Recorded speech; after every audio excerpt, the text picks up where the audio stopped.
a bunch of stuff that I want to talk about today.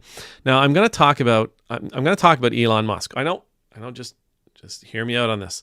I think it's probably because of how he's come into the public eye even more deeply than he already was. But I caught this article the other day, and in the article was talking about a commencement speech he gave to a business school at USC back in like 2014, I think. And in this speech, he talks about his work ethic, and he says, I work a lot. Every waking hour, I'm working. I'm always working. I'm working. And in the article, it talks about how he and his brother started a business, and they couldn't afford an apartment, so they just rented office space, and they slept in the office, and they would shower at the Y, and his brother would work in the day, he'd work at night, and one would sleep on the couch, and one would sleep on the floor, and he talked about sleeping on the floor at his Tesla factory when they were trying to get I think it was the Model 3 out. And so he talks and he says, if you're working 50 hours a week, if you're working 100 hours a week, you can do twice as much as someone working 50 hours a week. And this is the time to do it as you're young. If you're young, you need to get out there. You need to learn how to work. This is the time to put those hours in. It's the time to, you know what I mean? So give, work. Now,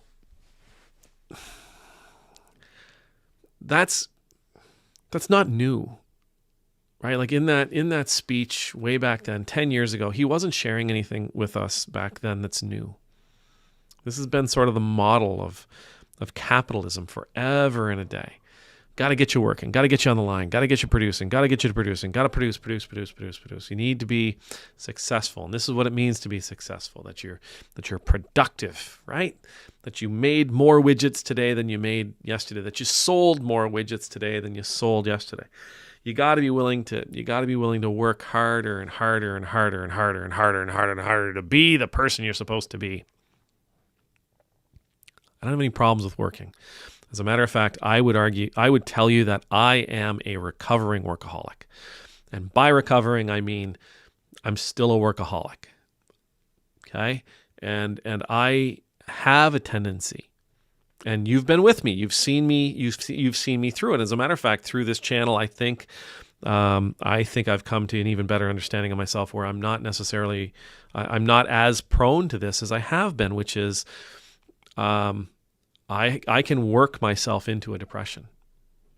Just taking on too much, doing too much, crashing. And see, that's a big problem. Like our society encourages us to do more and more. And it's not healthy. It is not healthy at all. As a matter of fact, there's a thing called diminishing returns, the law of diminishing returns. And basically what it says is up to a certain point, you'll produce X. But if you put more work in, yes, you'll produce Y, which is greater than X, and it'll be much more efficient and much more effective. But if you go beyond that work schedule, your work begins to diminish not only in quantity, but quality as well. So maybe you are working 50 hours and you work 50 hours a week and you're able to produce, we'll pick on widgets. You work 50 hours a week and you're able to produce 75 widgets. Working 100 hours a week does not guarantee you're going to produce 150 widgets. As a matter of fact, what you might see is working 100 hours a week means that you produce 100 widgets. You'll produce less because you haven't taken a rest. You haven't taken a break. You haven't taken a breath. You've simply committed yourself to working more and more. And there are very few individuals in this world who can thrive in that kind of environment, with that kind of pressure, under those kinds of demands. There's very few. I think if I were ever to give a commencement speech, I'd preach. There it is, a preacher speech. I think if I was ever to give a commencement speech, I would talk about the Sabbath. Because to me, in our society right now, that's the thing that's missing. The Sabbath, one of the 10 commandments, right? Thou shalt take the Sabbath, recognize the Sabbath, and keep it holy. Take a day off. And the original idea of the Sabbath was you don't even gather. Right? Remember the whole manna from heaven thing? You don't even gather. On the Sabbath, you gather the day before for the Sabbath. On the Sabbath, you're just going to sit and you're going to eat and you're going to relax and you're not going to do a thing. Now, again, from the dawn of time, humans have been really bad at this. But it's important enough. It's important enough to the faith. It's important enough to God that it's seen as one of the great instructions. One of the top 10 rules. Take a day off. Do not kill yourself at work. I think in our society, we know how to work. We do. We know how to work. We know how to produce. We know how to get up in the morning. We know how to give our all. What we don't necessarily know how to do, or at least my generation, and I'd guess other generations as well, what we don't know how to do is we don't know how to take a break. We don't know how to rest, not effectively. And we don't really know how to play.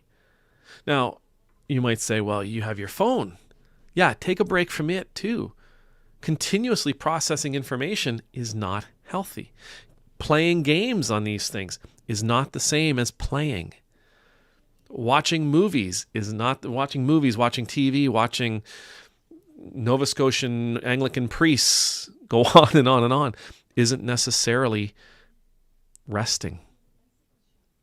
We need to learn how to rest. We need to practice resting. Just sitting in a place of prayer and meditation is so incredibly valuable. Just sitting in a position of in a position where we're trying to be aware of everything that's going on around us, just listening to our heartbeat, listening to the breath as we inhale and as we exhale, listening to the noises of the wind and the birds and the dogs that are around us, listening to the world move. It's a gift. And it's certainly something that we should be practicing.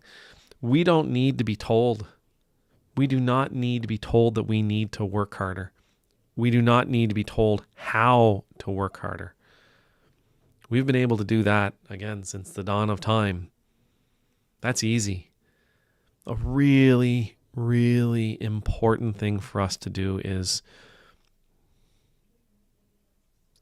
to rest and to play. Find yourself around friends. Find yourself around people. Find yourself around people who share a particular common interest.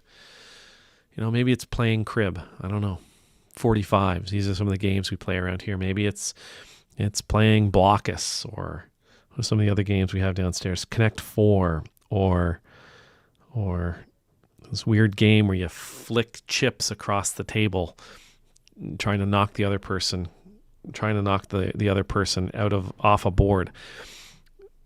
Play, eat, and enjoy a moment. These are things that I think we've lost knowledge of. These are things that I think we've lost our understanding of just how incredibly important they are. No, your company won't get any more widgets out of you, and no, you won't. You won't be able to sell any more widgets for your company. But you'll be happier. You'll be better prepared for tomorrow. Speaking of which, I had a bishop one time, Bishop Sue. We were talking. She was talking to us new ministers. She was talking to us about rest. And what she described, and I thought it was really interesting, she said, when you go to sleep at night, don't think about going to sleep as though it's rest from the day you just had. Think about your sleep as preparation for the day to come. Don't think about the Sabbath as resting from the last 6 days. Think about the Sabbath as recharging your batteries for the 6 days to come. That's a valuable lesson that I have forgotten far too often. So learn how to rest, learn how to play, practice it. See it not as something that you get once the work is done. See it as something that you do so that you can do the work that needs to be done. Turn it around. Make it the priority that God makes it. Make it a priority that the faith has made it. You know, in those 10 commandments, there's nothing in there that says work 6 days. It says take a day off. That's the point that it's trying to make. It doesn't say you must work X number of hours every week. It says you mustn't work 1 day a week. It tells us something, right? Amen.